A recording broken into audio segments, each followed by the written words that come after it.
millions de dollars financés par le PNUD et le gouvernement pour soutenir les acteurs du secteur. C'est tout pour le sommaire. Encore une fois, bonsoir et bienvenue à tous dans ce journal. 149e session de la commission permanente des eaux. Des experts et spécialistes des questions d'eau de l'OMVS se sont donné rendez-vous cette semaine à Conakry. 2 jours ont permis de plancher sur la politique de gestion de cette ressource commune aux pays membres. Nabi Kamara pour plus de précisions. La commission permanente des eaux de l'OMVS, Organisation pour la mise en valeur du fleuve Sénégal, était en conclave cette semaine ici à Conakry. C'était dans un réceptif hôtelier de la capitale à l'occasion de sa 149e session ordinaire. Avec tout ce que nous connaissons aujourd'hui comme changement climatique, la gestion des ressources en eau est devenue de plus en plus judicieuse. Donc les États, les sociétés, l'OMVS se concertent de temps en temps et pour évaluer le niveau d'eau disponible, la qualité de l'eau, mais aussi la répartition de cette quantité d'eau entre les différents usages. Nous avons 4 barrages au niveau de l'OMVS, le barrage de Diama, le barrage de Manantali et le barrage de Felou et de Gouina. Donc cette session permet de bien étudier ces programmes de gestion et de mieux planifier et programmer les prochaines activités des 3 prochains mois. Un forum qui visait à renforcer la coopération régionale et à examiner les défis communs liés à la gestion des ressources en eau du bassin du fleuve Sénégal.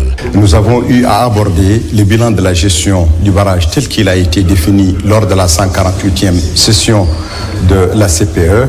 Nous avons entendu le programme de la gestion de ces barrages, à savoir Manantali, Felou et Gouina, ainsi que le barrage de Diama. Nous avons aussi écouté une présentation faite par la SOGED par rapport aux prélèvements d'eau qui ont eu lieu au cours de l'année 2024. Je profite de cette occasion encore d'interpeller notre gouvernement à s'investir dans la construction d'infrastructures hydrauliques, plus précisément Kokotamba et les autres. Sans ces ouvrages hydrauliques, on ne peut pas parvenir à résoudre ces problèmes-là. La prochaine session de la commission permanente des eaux est prévue à Bamako, au Mali, au cours de la première quinzaine du mois d'août 2025.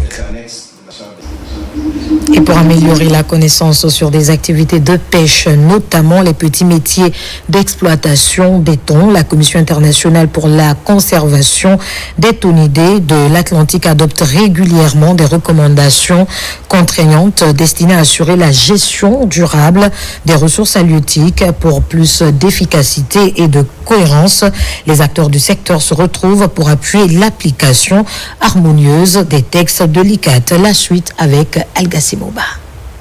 Sur la base des informations scientifiques et d'autres telles que les statistiques de la pêche artisanale, semi-industrielle et industrielle, les thons mineurs sont débarqués dans la plupart de nos ports et débarcadères comme prises ciblées ou accessoires. Mais leurs statistiques restent largement sous-estimées par les résultats des différentes collectes des données. Ici, les acteurs discutent pour mieux s'approprier des techniques de gestion durable de ces produits halieutiques. Les thons, c'est des espèces partagées qui sont gérées par une commission internationale. Et ils ont fait une étude. On s'est retrouvé que la Guinée est dans le dernier groupe en matière de déclaration des statistiques sur cette espèce. La mise en œuvre efficace de ces recommandations au niveau national requiert une compréhension approfondie de leur contenu, mais aussi des capacités techniques et une coordination institutionnelle efficace. Cela pour appuyer l'application harmonieuse des textes de l'ICCAT. Il y a lieu que les gestionnaires guinéens sachent d'abord quelles sont les espèces visées par cette convention, qu'ils sachent les identifier. Ensuite, comment appliquer les recommandations de l'ICCAT et surtout comment remonter les informations à l'ICCAT. Parce que l'ICCAT, il faut savoir que ces recommandations sont vraiment soumises à travers des formulaires. La pêche thonière représente une source stratégique tant pour notre économie nationale que pour la sécurité alimentaire de nos populations. Cette ressource est confrontée à de multiples défis. Il est important qu'on maîtrise cette pêcherie. Ce renforcement de capacité des gestionnaires nationaux de pêche est une opportunité pour la mise en œuvre efficace et cohérente des recommandations de l'ICCAT. Une façon pour le ministère de la Pêche et de l'économie maritime de contribuer à la protection et à la sauvegarde des produits halieutiques en mer.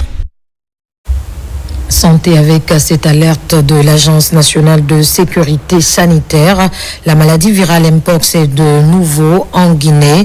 Plusieurs cas sont signalés et pris en charge dans un centre de traitement spécialisé pour rompre la chaîne de propagation. L'ANSS et ses partenaires ont déjà activé un plan de riposte.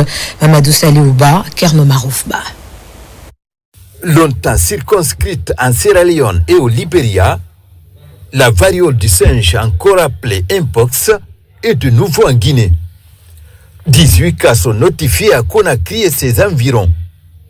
Une situation prise très au sérieux par l'Agence nationale de sécurité sanitaire et ses partenaires. Jusqu'à la semaine 25, dont les données viennent d'être partagées à cette réunion hebdomadaire, nous étions avec 18 cas confirmés dans notre pays qui se repartissent dans les préfectures et les communes de Conakry, donc disons le Grand Conakry. Ils sont en isolement au centre de traitement de Nongo où ils vont rester pendant la période de leur prise en charge qui sera gratuite. Donc l'État et ses partenaires vont supporter le coût et lorsque les tests vont revenir négatifs, ils vont être libérés. Face à la nouvelle menace, l'Agence nationale de sécurité sanitaire et ses partenaires ont aussitôt activé un plan de recherche de surveillance et de riposte pour contrer la propagation de la maladie. Il y a actuellement 15 points d'entrée prioritaires qui sont activés, au niveau desquels il y a des équipes médicales qui font le contrôle sanitaire, qui nous permettent de savoir si quelqu'un qui rentre en Guinée développe les signes en faveur de la Mpox. Et en ce moment, l'alerte est lancée, l'équipe d'investigation est déployée. Mais également, la communication avec les homologues des autres pays. La Sierra Leone nous partage régulièrement la situation qui prévaut chez eux. Nous faisons la même chose. Également le Libéria nous partage leur rapport de situation au quotidien. Nous faisons de même avec eux. Il y a un an, la Guinée notifiait son tout premier cas d'Mpox au sud du pays. Un cas vite maîtrisé. Depuis la réapparition de cette maladie virale à potentiel épidémique, l'ANSS est en alerte pour rompre la chaîne de propagation. Dans le volet santé, toujours célébration en différé de la journée mondiale de lutte contre la tuberculose. À Djubreka, localité choisie pour l'occasion, acteurs et partenaires se sont donné rendez-vous. Des progrès ont été réalisés dans le processus selon les rapports présentés. Kerno Maroufba et Ilra Kamara pour en savoir plus. Malgré les progrès réalisés en matière de dépistage et de prise en charge, la tuberculose demeure un problème de santé publique. À date, plus de 18 000 cas de toutes formes confondues sont notifiés avec un taux de guérison estimé à 90%. Avec 119 centres et 20 sites pour les cas multirésistants, cela porte la couverture sanitaire de cette pandémie à 82% dans le pays. Il faut dire qu'aujourd'hui, l'objectif mondial pour le taux de succès du traitement est atteint pour la Guinée, 90%. Les efforts doivent être le maintien de la disponibilité des médicaments, des intrants, pour favoriser le traitement des malades qui sont admis dans nos centres.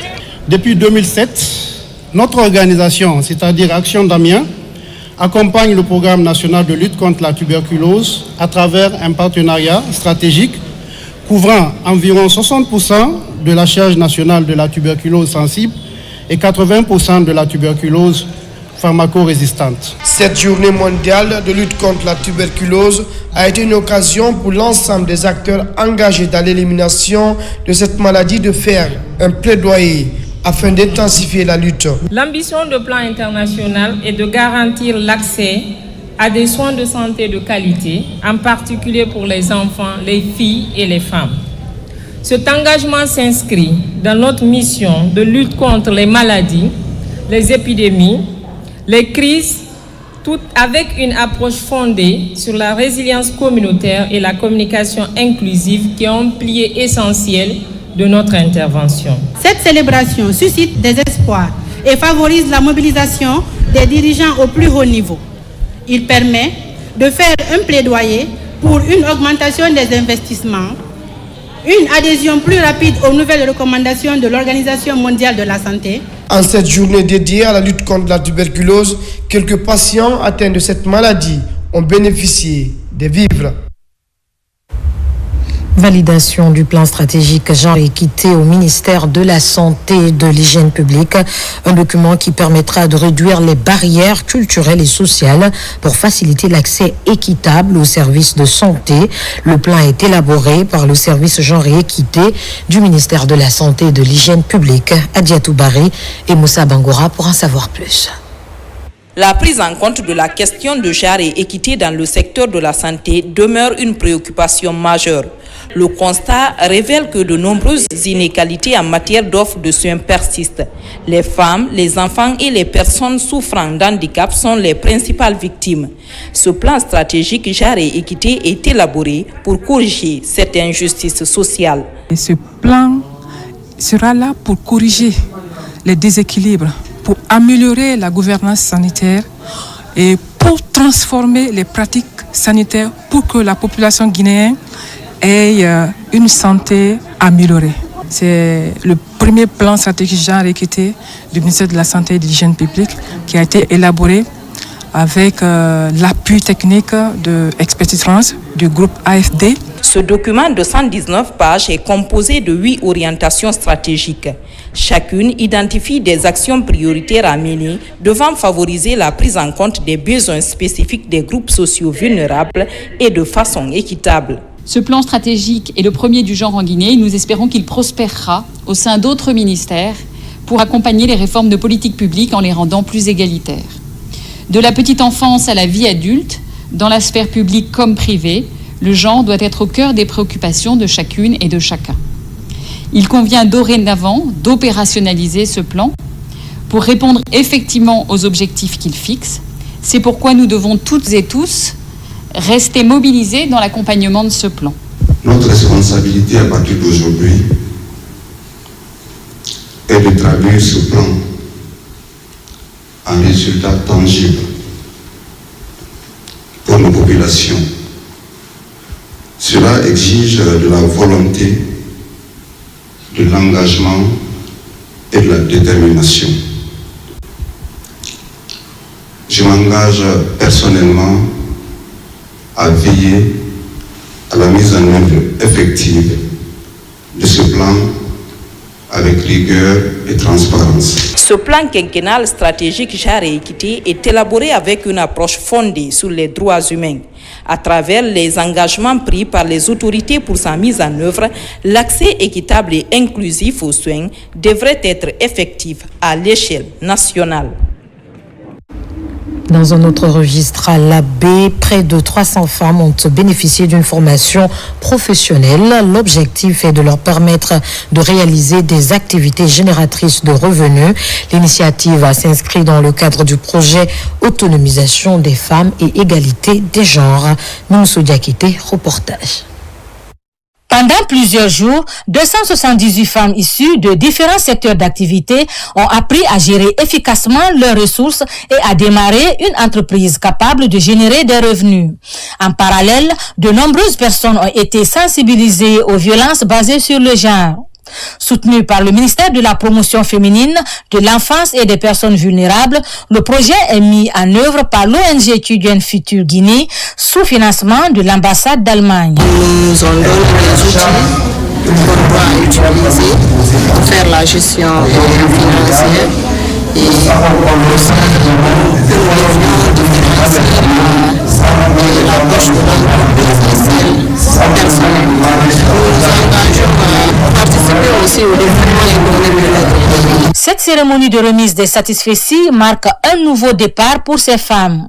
Un acquis dont la pérennisation repose sur l'engagement, la motivation, mais aussi sur la solidarité. Les femmes sont un facteur clé qui est parfois, c'est comme caché au milieu d'une pièce. Et c'est comme ça que les femmes n'ont pas la possibilité de contribuer aux revenus de la famille. La solution la plus rapide Mettez-vous en contact avec ceux qui ont profité de ce projet. Les femmes, ce sont les éducatrices. Les femmes, ce sont les entrepreneuses. Et j'aimerais bien voir les femmes qui font ces savons-là, les femmes qui font la teinture-là, voir leurs entreprises plus grandes demain. En Guinée, de nombreuses femmes font un pas important vers l'autonomie financière. En organisant cette séance de formation, l'ONG Children Future Guinée encourage et promeut l'entrepreneuriat féminin, reconnu comme un moyen essentiel pour le développement des communautés. Et disons que l'orpaillage artisanal reste encore très dépendant du mercure en Guinée, chose qui suscite l'inquiétude des spécialistes en la matière. Pour limiter les risques sur la santé et l'environnement, des mesures réglementaires sont en préparation. Les détails avec Maïmouna Bella Diallo et Marwan Kamara. L'exploitation minière artisanale de l'or à petite échelle utilise fréquemment le mercure pour extraire ce métal des minerais. Cette méthode très répandue présente des conséquences pour la santé et l'environnement selon les spécialistes. Pour prévenir les risques, 3 textes réglementaires du secteur exploitation minière artisanale à petite échelle sont en cours de validation à Conakry. Un programme Planète Gold Guinée financé par le Fonds pour l'environnement mondial. 1 gramme de mercure peut polluer 10 litres d'eau. Et les conséquences ici de ces maladies qui attaquent ici le système immunitaire, les foies, c'est un produit bioaccumulable qui reste dans le temps et pour longtemps. Suite à cet atelier de plaidoyer ou de validation ici des documents juridiques, nous allons continuer à mener le plaidoyer pour que ça soit accepté par l'État guinéen, mais aussi faire l'introduction ici des bonnes pratiques. Mise en œuvre par le programme des Nations Unies pour l'environnement, ce projet est soutenu par le ministère de l'Environnement et du Développement durable en Guinée. Il vient accompagner la Guinée dans l'encadrement et réglementer l'utilisation du mercure dans les zones aurifères. L'intérêt de vulgariser permettra à la couche la plus touchée de comprendre les impacts essentiels de ce produit sur leur santé et l'environnement. Parce qu'actuellement, si tu prends Sigirim, Kurusama, Yana, Dingira et Gawal, c'est extraordinaire, la nature est renversée et d'ici 10 ans au plus tard, si les mesures ne sont pas prises, les populations seront obligées de quitter ces zones par manque d'eau, par manque de ressources, même par manque de terres agricoles. Avec cette consultation à travers ce projet Planète Gold qui accompagne donc le gouvernement, on va mieux cerner le secteur, encadrer le secteur, formaliser le secteur, les accompagner à faire une exploitation de l'or sans l'utilisation du mercure. La validation de ce document représente une étape importante dans la mise en œuvre d'une stratégie de gestion durable de l'orpaillage artisanal en Guinée. Prévention des conflits dans les zones minières de Bokeh. Dans le district de Kaboy, une équipe est mise en place. Il sera question pour ces relais communautaires de promouvoir la quiétude sociale dans la contrée, en plus du bon voisinage entre riverains et sociétés exploitantes. Younoussa Tawel Kamara, explication. Le district de Kaboy, situé dans la sous-préfecture de Kolaboui, est une zone où opèrent certaines sociétés minières, notamment l'UMS. Cependant, des tensions et incompréhensions surviennent parfois entre la population riveraine et ses entreprises.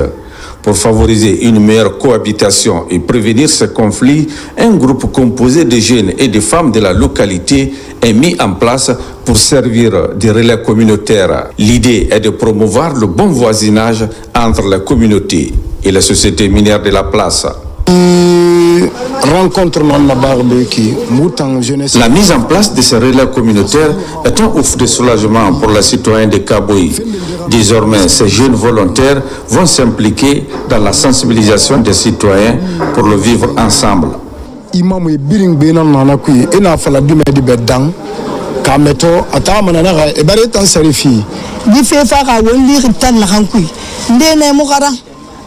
Cette initiative est venue au bon moment pour renforcer la bonne cohabitation avec les sociétés. La société n'a qu'à aider aussi les femmes et les autres jeunes de Kaboui. Dans un premier temps, ces relais communautaires ont bénéficié d'une formation axée sur la technique de prévention et de gestion des conflits dans les zones minières. Une étape essentielle pour leur permettre de jouer pleinement leur rôle dans la préservation de la paix sociale et la promotion de la quiétude dans la localité. Le développement durable passe par l'enseignement, l'éducation d'abord, qui est le pilier de tout développement. Nous avons des initiatives encore futures pour les femmes, pour d'autres couches sociales, mais qui viendront au fur et à mesure. La création de ces relais communautaires à Kaboui constitue désormais une solution durable pour résoudre plusieurs des problèmes qui existent par le passé entre les entreprises minières et la communauté riveraine de Kaboui. Et pendant ce temps, le comité technique de suivi du programme d'appui au secteur de la culture PASEG est en conclave. C'est un programme de 15 millions de dollars financé par le PNUD et le gouvernement guinéen. Il repose sur 5 piliers qui permettront de redynamiser le secteur culturel dans sa diversité. Les détails avec Ousmane Ba et Mamadou Djoumaba. C'est une rencontre du comité technique de suivi du programme d'appui au secteur de la culture PASEG. Le comité est composé d'acteurs culturels et cadres des différents ministères sectoriels. Le programme PASEG a vu le jour suite à une signature de convention entre le gouvernement guinéen et le PNUD depuis le 6 novembre 2024. Une convention de plus de 15 millions de dollars pour accompagner le secteur de la culture. Le PASEG comme instrument et outil de développement du secteur repose sur 5 piliers, à savoir la promotion de la gouvernance et du renforcement des capacités institutionnelles dans le domaine des arts et de la culture, l'accès au marché pour les produits culturels, l'appui à la décentralisation culturelle, l'appui à l'écosystème entrepreneurial et à la promotion de la diplomatie culturelle. Le PASEG, qui repose sur 5 piliers, prend en compte les différentes préoccupations des artistes et créateurs d'œuvres. Son suivi adéquat permet aux acteurs culturels de faire valoir leurs talents et d'en tirer meilleur profit. Une table ronde sera bientôt organisée pour mobiliser l'ensemble des partenaires techniques et financiers autour du PASEG et mobiliser des ressources et renforcer des partenariats avec les agences de développement et le secteur privé, de façon à ce que le secteur de la culture puisse recevoir des financements adéquats à la mise en œuvre des grandes priorités qui ont été retenues. Parmi les priorités retenues, le renforcement de capacités des acteurs culturels, la professionnalisation du secteur, la diplomatie culturelle et la réalisation d'infrastructures culturelles. C'est la fin de ce journal. Remercie à tous de l'avoir suivi. L'actualité se poursuit sur nos antennes. Au revoir.